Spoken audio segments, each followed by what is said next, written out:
Good morning. সকালবেলা উঠে দেখি আকাশে কুয়াশা ভরে গেছে। এরকম কুয়াশা এবছরে বোধহয় প্রথম হলো। সকালবেলার যাবতীয় কাজ কমপ্লিট করে বেলার দিকে একটু রাস্তায় বেরিয়েছিলাম। তখন আকাশটা ছিল মেঘলা, একটু হাঁটাহাঁটি করলাম আশেপাশে। সানডে ছিল, তাই রান্নাবান্না গুছিয়ে নিতে হবে, সমস্ত কাজ করতে হবে তাড়াতাড়ি। এসে কাজ বাজ গুছিয়ে নিয়ে রান্নাবান্না করলাম। এদিকে রান্নাবান্না করছি, ওদিকে হাজব্যান্ডকে দিয়ে নানা রকম কাজ বাজ করিয়ে নিচ্ছি।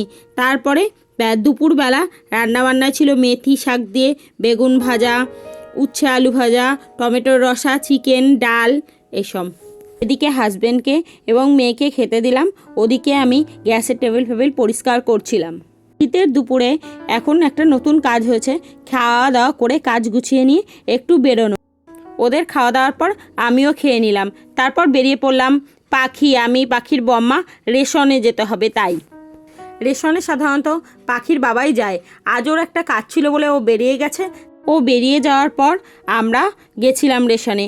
এদিকে পাখির বম্মা রেশনের লাইনে দাঁড়িয়ে আছে আর আমরা খেলা দেখছিলাম। ওখান থেকেই আসার সময় কোমরের যন্ত্রণা অনুভব করছিলাম। বাড়ি এসে আর উঠতে পারছি না কোমর যন্ত্রণায়।